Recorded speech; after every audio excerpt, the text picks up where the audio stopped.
Bante mau tanya, hidup itu pilihan atau nasib? Hidup itu pilihan atau nasib, tergantung pada sisi mana kita melihat. Kalau kita melihat dari sisi sebab, tentu hidup itu adalah pilihan. Yaitu di saat seseorang punya kesempatan untuk memilih di antara banyak pilihan. Saat seseorang milih satu di antara banyak pilihan, saat memutuskan itu, itulah karma. Dan konsekuensi dari pilihan yang diputuskan itu akan mengikuti dia.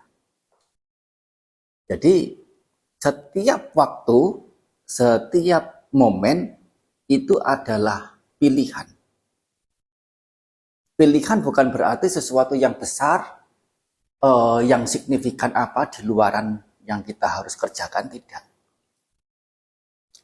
Hal-hal yang kecil-kecil, sedikit-sedikit, berkaitan dengan apa, terkait dengan pribadi kita ini itu dalam memikirkan sesuatu, ini itu, memutuskan sesuatu dalam pikiran, sesuatu yang kecil-kecil itu sudah menjadi keputusan-keputusan, tidak lain adalah karma-karma. Dari sekian banyak pilihan itu, kita memilih yang mana, itulah karma telah dilakukan. Tetapi di saat yang sama, seseorang itu membuat pilihan, dia juga sedang menerima nasib. Yaitu apa? Mungkin situasi hati yang tidak nyaman, atau situasi hati yang segar, atau punya kenyamanan dari sisi materi, sisi kenyamanan dari sisi banyak teman, atau yang lain-lain. Itu adalah nasib. Nasib itu apa?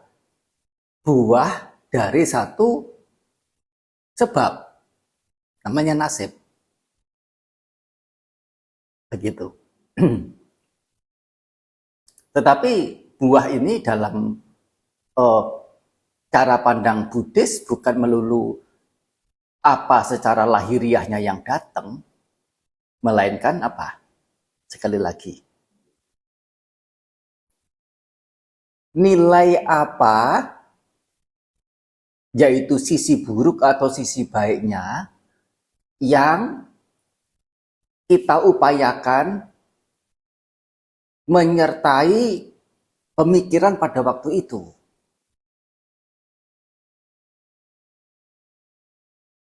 Sisi baik ada jenis macam, ada banyak macamnya. Sisi buruk juga ada banyak macamnya. Tetapi secara umum dibedakan menjadi dua, yaitu sisi buruk dan sisi baik. Dalam kondisi lahiriah, suasana luaran apapun, seburuk apapun, jika nilai yang ada dalam hati itu diupayakan sedemikian rupa sehingga yang muncul yang baik-baik, dengan memunculkan sisi cinta kasihnya, kesabarannya, kebijaksanaannya, kejujurannya, yang lain-lain yang baik-baik. Hal yang menjadi buah itu adalah rasa nyaman, rasa lega yang nyata dirasakan terkait dengan nilai baik yang dimunculkan, terlepas situasi lahiriah itu sesungguhnya sangat-sangat buruk. Sebaliknya, sisi lahiriah yang tampak baik, tampak menyenangkan secara relatifnya oleh secara umum orang pandang, itu belum tentu menjadikan seseorang merasa mendapatkan keberkahan. Kalau hati dia itu lebih condong, lebih cenderung untuk memunculkan sisi negatifnya, sisi buruknya. Selalu serakah, selalu merasa tidak puas, selalu merasa kurang, iri hati, yaitu apa? Dia sudah punya banyak, tapi kalau yang lain ikut punya banyak, apalagi punya yang sama, nggak seneng. Padahal kan urusan beda-beda ya. Iri hati kalau orang lain dapat, dianya nggak dapat, iri itu wajar, pantas. Tapi dia dapat, yang lain dapat itu nggak boleh. Dan menjadi gusar, menjadi gelisah.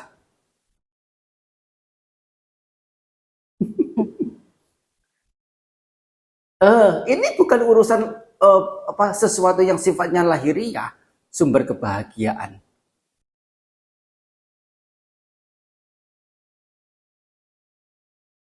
Nah, jadi nasib itu sendiri masih sangat bergantung pada sisi dalam hati.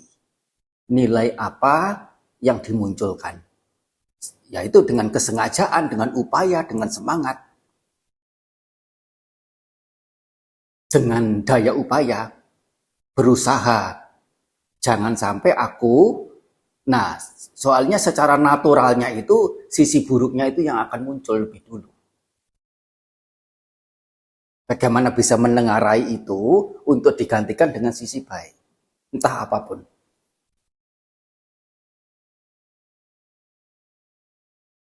Nah, dengan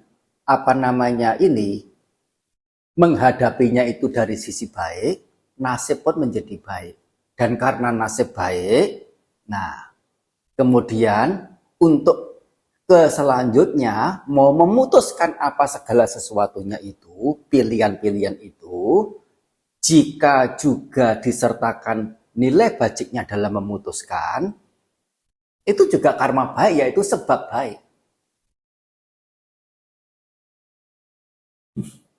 Dan sebab baik ini, kalau sebab baik yang didapatkan, sebab baik yang dibuat, yaitu menyertakan nilai bajik-bajiknya, setidaknya hati tenang, nyaman, lega, leluasa, sejuk.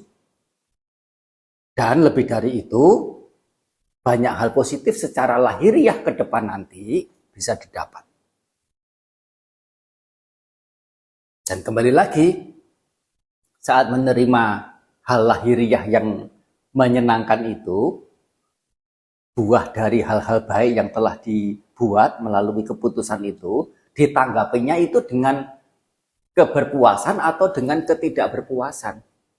Kembali lagi, menanggapinya dengan ketidakberpuasan, kecewa, itu adalah buah karma buruk sudah. Begitu terus. Berputar-putar. Nah ini yang disampaikan ini sesungguhnya adalah semacam, kalau dibilang itu ilmu rahasia. Jangan ketawa. Ilmu rahasia bagaimana? Itu bukan hal yang sembarangan orang bisa mengetahui. Dan saya hanya menyampaikan, menuturkan ulang. Kunci bahagia bagaimana? Semuanya sudah ada di pustaka suci, di Pitaka. Hanya tentu saya tidak menyebut sutanya ini, sutanya itu, sutanya apa. Bahkan ambil dari sebagian suta ini, suta itu, suta apa. Dan kalaupun disebut juga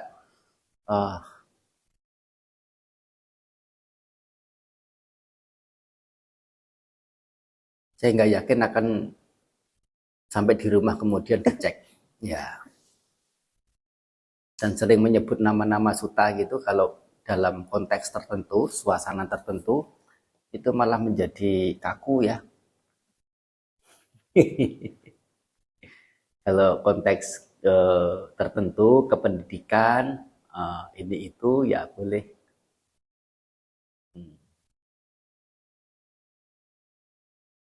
Cukup.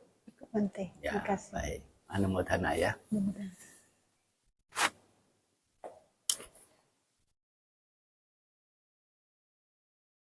Sapitiyo Viwajantu